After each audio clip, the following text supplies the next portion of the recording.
Bienvenue dans ce nouveau numéro de l'invité du jour. Aujourd'hui, je vous entraîne dans l'univers de Tiss Warren Jazz, un jeune artiste gabonais qui nous vient de la 8e province du Gabon, Port-Gentil. Il parvient ici à Libreville à s'imposer. Il était ce samedi 7 décembre en concert à l'Institut français du Gabon et tenez-vous bien, son thème Objectif 400 a été une réussite. Ensemble, nous verrons comment. Et alors, je vous invite à découvrir Tiss Warren Jazz. Bienvenue sur notre plateau. Bonjour Marie-Noël. Merci. Alors, pas comment? Merci. Ben non, c'est un plaisir. Encore sur votre nuage, après avoir fait samedi dernier un sold out à l'Institut français du Gabon, racontez-nous un petit peu comment ça s'est passé. Un instant magique. Un instant magique, on a pu partager quelque chose de vrai avec le public, quelque chose de frais, quelque chose de cool. C'est ce qui était prévu, objectif 400, se dire qu'on aurait pu faire 400 places. Et comme vous l'avez si bien dit, venant de Port-Gentil, on espérait quand même pas, mais on va se dire que ça a été difficile, mais ça a quand même pu être fait. Donc on est quand même encore sur le petit nuage jusqu'aujourd'hui. Vous en parlez avec beaucoup d'émotion, vous avez les yeux qui pétillent et tout. Il faut. Vous avez pu communiquer avec votre public?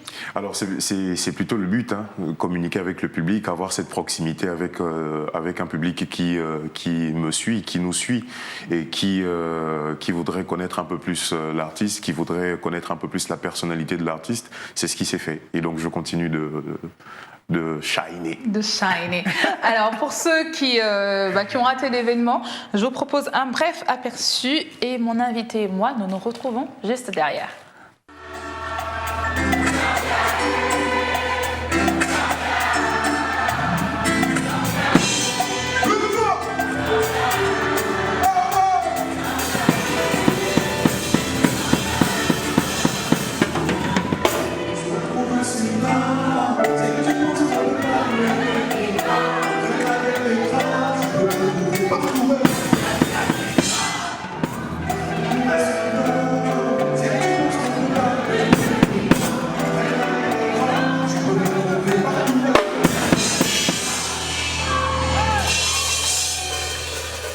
Alors, on a vu votre public reprendre les chansons avec vous. C'était une alchimie totale?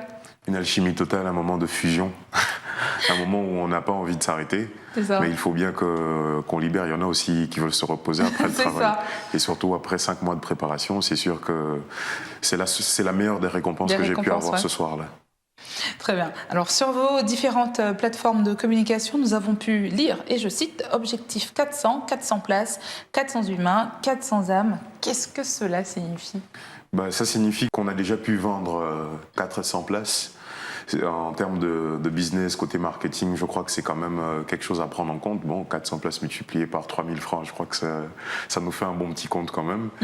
Et après, quand je dis 400 humains, évidemment, j'ai un gros faible pour l'humain. Oui. J'en suis un, bien sûr, mais l'humain de façon générale, tout ce qu'il contient.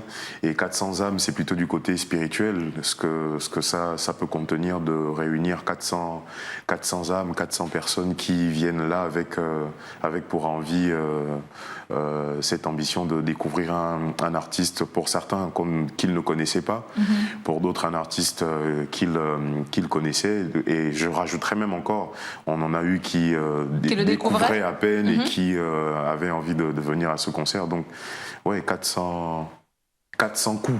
400 coups. 400 coups. Qui ont été efficaces. Alors, mais vous avez parlé de 5 mois de préparation tout à l'heure. 5 mois de préparation. Donc, c'était une longue période vraiment de travail avant d'arriver justement à cette apothéose. Oui, depuis le mois de juillet qu'on a décidé de relever le défi. Depuis le mois de juin, je dirais quand même, qu'on a décidé de relever ce défi. Et le résultat, on ne peut qu'en être satisfait. Et vraiment un grand merci à toutes ces personnes qui ont fait le déplacement pour l'événement. Alors aujourd'hui, vous faites à vous seul une salle comble, et ça, il faut que nos téléspectateurs le sachent. À aucun moment, au cours de la promotion de l'événement, il n'avait été mentionné la présence des artistes tels que Slia. Oui. Mais elle a compris que c'était un arrangement avec un de vos sponsors. Mais en plus, Cad, un jeune rappeur pour qui vous avez beaucoup d'espoir, et ce jeune danseur, on a envie de savoir si c'était important pour vous de partager votre scène de 400 âmes. Oui, c'est important pour moi de partager avec d'autres personnes ce moment. C'est important pour moi de relayer ce que j'ai reçu d'autres personnes également. Toute mon équipe de Naya TV qui a travaillé sur le projet. Et ça, on peut le dire de façon bénévole, sans avoir de sponsor, sans avoir de financement d'une entreprise quelconque. Mais on a pu avoir une communauté forte qui a décidé de financer le projet. Pour les uns et les autres, on a pu recevoir, de la part des uns et des autres, on a pu recevoir des montants de 100 000, 200 000 francs. Ça nous a permis d'acheter une tenue ici, ça nous a permis de payer les musiciens là, ça nous a permis d'organiser l'événement comme vous l'avez souhaité. Comme on l'a souhaité, de faire l'action socio-éducative, d'aller dans les établissements, rencontrer les jeunes et parler de l'usage d'Internet, parler du métier d'artiste et relayer pour moi cette bonne onde est tout à fait efficace pour des artistes. Slia qui a accepté, qui est une amie, qui a accepté d'être là. Et Cad, en tant que jeune protégé qui a également donné de son maximum. Coco Maora également qui a été là. Daniel Bouanga en tant qu'artiste. Donc tous ces artistes-là, c'est important pour moi de pouvoir faire la passe. En tout cas, partager, c'est un mot qui vous parle. C'est un mot d'ordre. Votre père est votre mentor, votre muse, à qui vous avez rendu un hommage lors de ce concert. Oui. Quelle relation vous avez avec lui?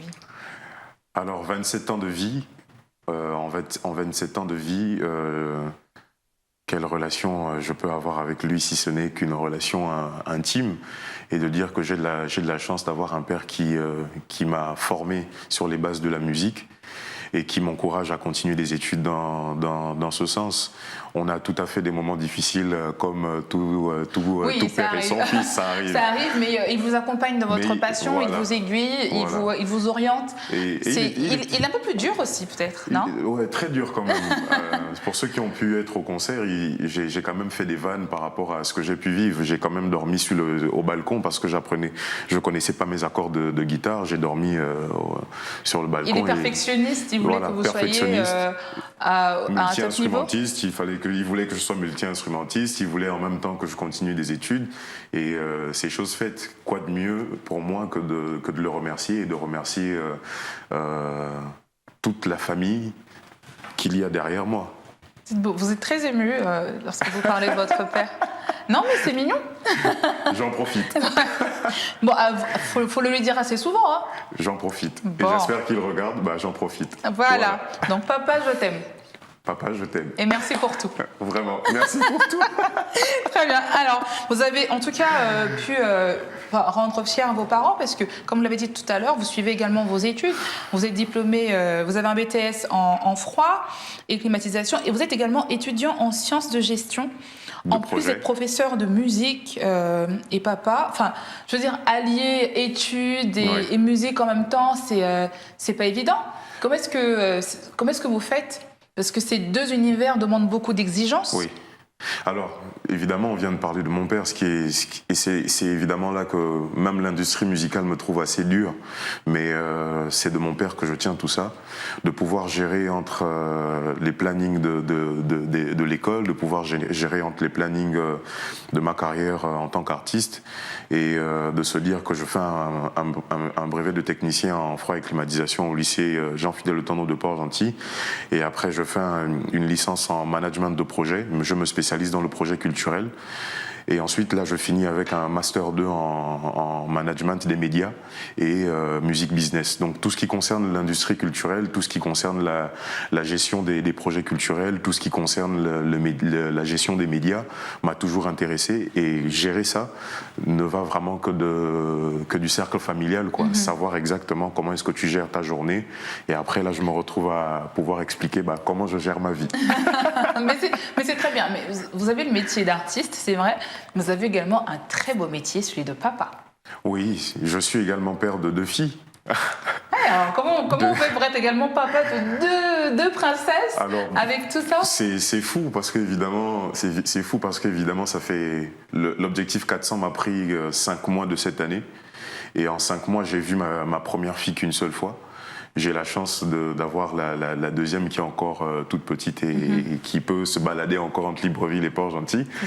Et donc je remercie justement, je prends la peine également de remercier ma future femme qui m'accompagne également sur mes projets. Donc, voilà. Ça demande beaucoup de rigueur et vous êtes soutenu, vous êtes encadré par votre entourage, votre famille, pour mener à bien justement équilibrer tous ces pans de votre vie. Tout à fait, tout à fait.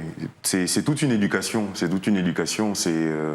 ça part vraiment du manager au père, à mon père, à ma femme, à mes amis. C'est de décider de s'entourer des bonnes personnes et qui comprennent exactement quelle est l'ambition qu'on peut avoir dans la vie, quoi. Et c'est vraiment un message que je passerai à l'ensemble des jeunes, quoi, de vraiment pouvoir choisir des fréquentations qui comprennent ce qu'on veut devenir demain. Vos apparitions médiatiques sont très calibrées?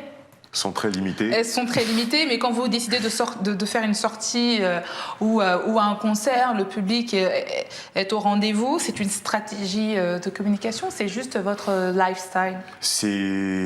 J'avoue qu'en vérité, j'avoue qu'en termes de communication, ça a été un gros faible pour moi. Et à se rendre compte que il ne faut pas non plus que le public se fatigue de nous. Faut pas non plus. On n'a pas un si grand espace que ça. J'ai pas fait grand chose non plus. Ce n'est toujours que le début de chaque chose, mais il faut qu'on donne envie aux gens de nous voir à chaque fois. Il faut qu'on continue de susciter ce plaisir-là auprès des gens. Et donc évidemment, c'est calibré, c'est voulu comme ça. Et si on a la chance de pouvoir apparaître et que ça nous plaît, tant mieux. En tout cas, ça fonctionne. En tout cas, ça fonctionne. Ça fonctionne, c'est efficace. C'est efficace, c'est efficace. Il faut qu'on arrive à plaire aux gens, il faut qu'on arrive à continuer de susciter l'envie d'être vu. Sinon, si je suis assis devant des médias tous les jours, en vérité, qu'est-ce que les gens voudraient encore écouter? Qu'est-ce que les gens auront à découvrir? Plus rien. Alors, comme je le disais tout à l'heure, on découvre un homme de vision qui se donne les moyens, en tout cas, d'atteindre ses objectifs. Aujourd'hui, quelles sont les ambitions de Tiss Warren Jazz? Quelles sont les ambitions de Tiss Warren Jazz? Les ambitions de Tiss Warren Jazz, c'est de continuer d'aller encore plus loin dans sa carrière. Partir de Port-Gentil pour Libreville, ça a été un défi. Déjà, convaincre Port-Gentil, c'était pas chose facile. Je remercie le public port-gentilais.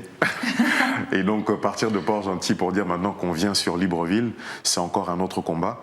C'est chose faite, objectif 400, remplir la plus grande salle de Libreville pour le moment. Donc, un prochain album? Oui, un prochain album, mais on n'en parlera pas pour le moment. Non, du tout. En tout cas, on sait que vous travaillez dessus et on attend juste le prévu scoop. Pour fin 2020, début 2021. C'est un travail de dur labeur. Et donc, s'il faut se dire que je vais promettre un album pour mi-2020... En tout cas, on sait que vous êtes en train de travailler, vous nous mijotez quelque chose de bien et on est sûr d'une chose, c'est qu'il va encore cartonner. Ouais, en espérant qu'on ait après un plus grand espace. Là, on a fait 400, espérant qu'on fasse objectif 800, objectif 1000. Oui, très bien. C'est tout le mal qu'on vous souhaite. C'est vraiment tout le mal qu'il faut souhaiter. Merci. Alors, je ne peux pas vous avoir avec moi, là, en plateau, et ne pas vous demander un acapella. Alors, un acapella de Dis-le. Dis-le Ah, ça, c'est un gros piège, ça. On est du genre un petit peu taquin, vous savez, dans l'émission. Alors, on a Dis-le, mais on a quand même Naline Guillot qui vient de sortir, donc si vous préférez... Alors, on pourra en parler. Naline Guillot, j'aime bien, déjà. Naline Guillot. Oui. Alors, donc on va y aller. Si un jour on m'avait dit que je t'aimerais encore si fort, j'aurais douté de toutes les façons. Avec l'amour, j'ai toujours eu tort. La suite, c'est à découvrir sur YouTube. Naline Guillot. Voilà, on vous invite à aller écouter le titre en entier sur YouTube. Sur YouTube, oui. Et c'est Naline Guillot de Tiss Warren Jazz. Voilà. En tout cas, merci beaucoup d'être passé sur notre plateau. Merci beaucoup à vous. Ça a été un plaisir de vous avoir avec nous. Réellement, pour moi aussi. C'est un dernier mot?